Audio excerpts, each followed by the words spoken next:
Selamat pagi, saudaraku. Kalau engkau merasa tidak beruntung dengan memiliki iman kepada Tuhan Yesus Kristus, atau merasa kurang beruntung atau tidak beruntung dengan menjadi umat pilihan, pasti ada sesuatu yang salah di dalam hidupmu. Kalau sampai meninggal dunia dan Anda tidak merasa beruntung secara benar, pasti Anda tidak layak menjadi anggota keluarga kerajaan surga. Mungkin ini sesuatu yang menghentak dirimu, tetapi ini kenyataan dan realita, saudaraku.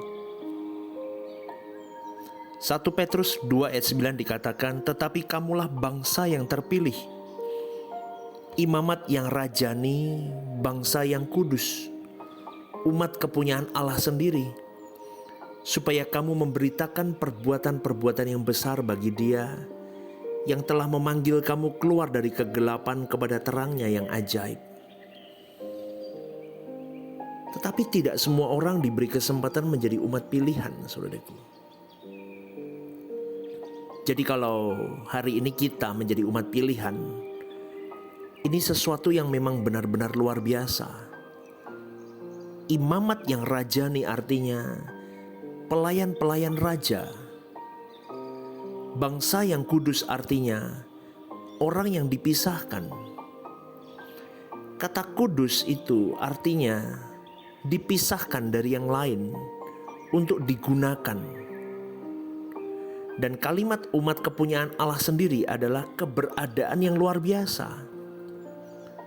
Jadi kalau seseorang tidak merasa beruntung, artinya tidak merasa memiliki sesuatu yang berharga dengan dia menjadi umat pilihan, dengan menjadi anak-anak Allah, maka dia tidak akan mengenal kasih karunia di dalam Yesus Kristus yang disediakan bagi umat pilihan.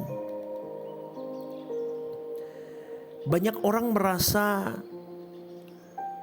sembarangan dengan hidup mereka.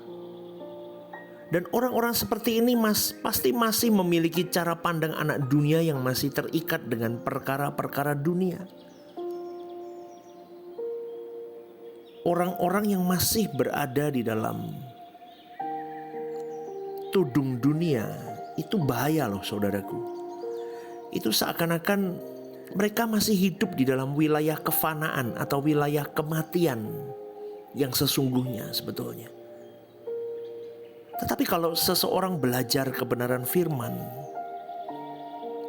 merendahkan hati, maka Roh Kudus menuntun, dibukakan oleh Roh Kudus pikirannya, maka dia akan melihat kehidupan dari cara pandang yang benar. Dia akan melihat sesuai dengan keberadaannya sebagai makhluk kekal. Dia memandang hidupnya dengan tepat. Karena manusia itu makhluk kekal. Dan setan itu terus berusaha menutupi kesadaran manusia supaya manusia tidak menyadari bahwa dirinya adalah makhluk kekal. Supaya binasa jiwa kita, saudaraku. Tapi banyak orang yang tidak hidup di dalam penghayatan bahwa mereka makhluk kekal, yaitu yang menakutkan sebetulnya. Tapi orang hari ini takut gak punya uang, takut tidak dihargai, takut ini dan itu yang urusan dunia, takut tidak nyaman hidupnya di dunia ini. Tapi dia lupa, dia harusnya takut dengan hal-hal yang memang sifatnya kekal. Itulah eternal life. Maka saya selalu berkata, lebih baik kita tidak usah jadi manusia, tidak pernah jadi manusia kalau kita tidak pernah menyadari bahwa kita makhluk kekal. Kita tidak pernah menghayati kita makhluk kekal. Hidup kita seenaknya loh, saudaraku. Karena manusia itu bukan seperti hewan dan tumbuhan yang hidup hanya sebatas di bumi. Ketika dia hidup hanya untuk bertahan hidup, mati ya sudah begitu saja. Maka Tuhan Yesus berkata begini, manusia hidup bukan hanya dari roti, tetapi juga dari setiap firman yang keluar dari mulut Allah. Secara implisit, saudaraku, Tuhan Yesus mau mengatakan begini, kamu bukan seperti hewan yang hanya membutuhkan makanan untuk kebutuhan fisikmu untuk bertahan hidup. Tapi kamu makhluk kekal yang karenanya jiwa rohmu membutuhkan makanan untuk hidup kekal. Yohanes 6 ayat 27-29. Tuhan Yesus berkata, bekerjalah bukan untuk makanan yang akan dapat binasa, melainkan untuk makanan yang dapat bertahan sampai kepada kehidupan yang kekal, yang akan diberikan Anak Manusia kepadamu. Sebab dialah yang disahkan oleh Bapa Allah dengan materainya. Lalu kata mereka kepadanya, apakah yang harus kami perbuat supaya kami mengerjakan pekerjaan yang dikehendaki Allah? Jawab Yesus kepada mereka, inilah pekerjaan yang dikehendaki Allah, yaitu hendaklah kamu percaya kepada Dia yang telah diutus Allah. Saudaraku, pekerjaan itu adalah percayalah kepada Dia yang diutus Allah. Tentu kita tahu yang diutus itu Tuhan Yesus. Maka untuk memiliki roti yang tidak dapat binasa, kita harus percaya kepada Tuhan Yesus. Jadi kalau kita bisa mengenal Tuhan Yesus, artinya menjadi umat pilihan, kita beruntung, saudaraku. Kita beruntung. Kita memiliki kesempatan untuk memperoleh kehidupan di kekekalan.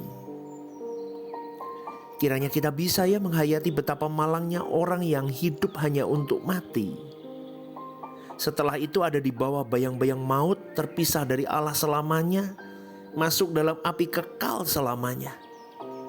Betapa malangnya lahir untuk mati dan tidak tahu berapa lama kesempatan hidup di bumi ini. Renungkan ini, saudaraku. Renungkan ini. Ya, kita memiliki kesempatan hidup yang akan datang. Ini keberuntungan, maka jangan pernah katakan hidupku unlucky life. Hidupku adalah hidup yang tidak beruntung. Aku dijebak oleh Tuhan seakan-akan dengan hidup ini. Banyak loh orang yang berkata begitu, saudaraku. Apalagi kalau kondisi hidupnya sulit, terlunta-lunta. Aduh, dia bisa berkata kepada Tuhan, kenapa kau jebak aku dalam hidup ini, Tuhan? Aku memiliki unlucky life. Mungkin dia ditinggalkan pasangannya, ditinggalkan sanak saudaranya, dikhianati. Ekonomi pun remuk, pekerjaan hancur. Mungkin dia bisa berkata begitu. Saya kira banyak saudaraku yang berkata begitu. Atau tidak sampai separah itu pun banyak orang yang berkata, hidupku tidak beruntung. Unlucky life. My life is unlucky life.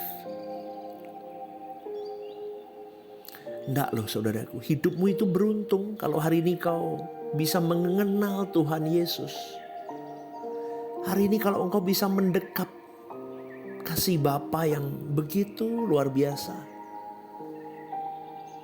dengan keselamatan yang diberikan melalui Putra Tunggalnya, kita menjadi umat pilihan. Kita diizinkan melayani Tuhan di proyek Tuhan, di pekerjaan, di kuliah, di gereja. Di gereja lokalmu kau bisa mengambil bagian pelayanan. Itu keberuntungan hidup. Betul gak saudaraku? Kadang kalau saya berpikir, siapa sih Stephen Lim ini? Apa hebatnya? Gak ada. Tapi kenapa Tuhan mau pakai dengan keterbatasanku, dengan ketidakmampuanku? Tuhan pakai loh saudaraku.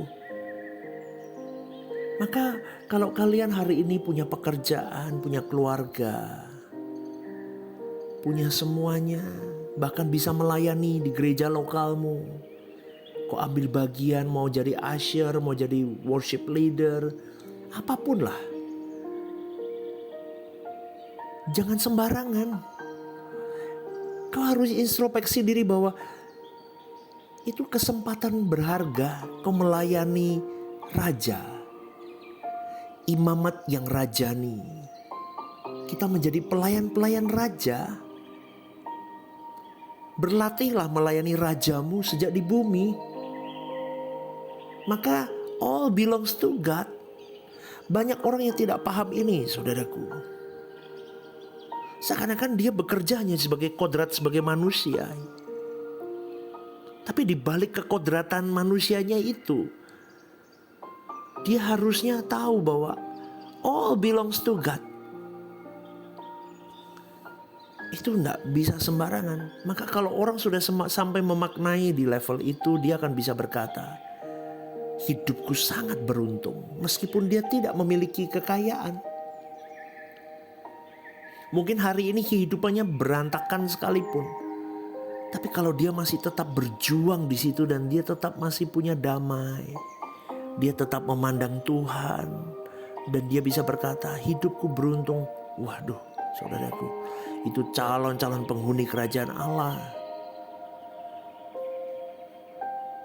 Betul gak, saudaraku? Jadi lakukan semua yang terbaik untuk Tuhanmu. Jadi kita punya kesempatan hidup di dunia yang akan datang. Dan itu sebuah keberuntungan. Tetapi ingat loh, jangan lupa iblis menutup banyak mata orang Kristen atau umat pilihan supaya tidak melihat kesempatan besar ini. Perjuangan kita sampai menutup mata, berat dan panjang. Jadi jangan merasa sudah aman keadaanmu. Berjaga-jagalah senantiasa karena iblis seperti singa yang mengaum di sekeliling kita, yang siap menerkam kita. Makanya sekali lagi saudaraku, pagi hari ini saya mau mengingatkan, pikiran, perasaan dan kehendakmu harus ditenggelamkan di dalam Tuhan. Kalau tidak, iblis bisa pakai semua itu menjadi pangkalan setan untuk meremukkan dirimu, untuk meremukkan rencana Allah hebat dalam dirimu, dan meremukkan orang-orang di sekitarmu, bahkan meremukkan pekerjaan Tuhan yang ada di tanganmu. Saya amati ini banyak orang dipakai oleh setan begitu, saudaraku. Yang dulunya baik, dia bisa jadi jahat loh. Betul, yang dulunya dia bisa support apapun untuk pekerjaan Tuhan, dia hari ini dia bisa jadi jahat. Dia dipakai iblis untuk kalau bisa dia mau porak-porandain, karena hati, pikiran, perasaan dan kehendaknya tidak dia jaga. Saya temukan banyak itu, saudaraku. Jadi hati-hatilah dengan hidup. Ya, jangan merasa hebat, saudaraku. Jangan merasa kebal. Di dalam 1 Petrus 1 ayat 3-5 mengatakan, kita dibangkitkan dari hidup yang tidak berpengharapan kepada hidup yang penuh pengharapan, yaitu untuk memperoleh bagian yang tidak dapat layu, yang tidak dapat cemar, yang tersimpan di surga. Saudaraku, orang yang tidak memiliki pengharapan kehidupan di balik kuburnya, itu orang yang sangat malang dan malang sekali. Kenapa saya katakan itu? Di dunia aja belum tentu dia bahagia. Betul gak, saudaraku? Mungkin dia tidak senang hidup di bumi ini. Dia mati pun tidak berada di dalam kawasan Tuhan, terpisah dari Allah. Apa enggak malang sekali hidup begitu, saudaraku? Tetapi kalau engkau dan saya, hari ini Tuhan memberi kesempatan untuk memperoleh roti yang tidak binasa, maka berjuanglah untuk menggapai itu. Percaya di sini bukan sekedar pengaminan akali, tapi tindakan konkret kita, saudaraku. Aktivitas yang terus-menerus di dalam segala pikiran, perasaan, kehendak, dan dilahirkanlah perbuatan. Itu semuanya menunjukkan percaya kita bahwa aku lakukan semua karena aku merasa I am a lucky person. Karena Engkau, Tuhan. Aku mau perjuangkan semua yang terbaik. Amin, saudaraku. Kalau kita percaya kepada Tuhan Yesus, berarti harus ada aktivitas kegiatan kita, yaitu bertemu dengan Tuhan Yesus setiap saat. Kita minta Roh Kudus tuntun kita untuk semakin mengerti bagaimana aku hidup seperti Yesus hidup, supaya aku bisa melakukan apa yang Dia lakukan, supaya aku bisa memuaskan Bapa seperti dia memuaskan Bapanya. Kita bukan unlucky life, bukan unlucky person. Kita hidup di dalam kehidupan yang begitu beruntung. Maka jangan pernah katakan hidupku tidak beruntung, tapi hidupku sungguh beruntung karena aku mengenal Tuhan dan dikenal Tuhan. Aku berjuang 70 tahun sampai 80 tahun aku berjuang di dunia ini. Aku mau senengin Tuhan. Dan suatu hari aku bisa berkumpul dengan dia di kekekalan di langit baru bumi baru. Selamat pagi saudaraku. Selamat berjuang ya. Tuhan memberkatimu. God bless you.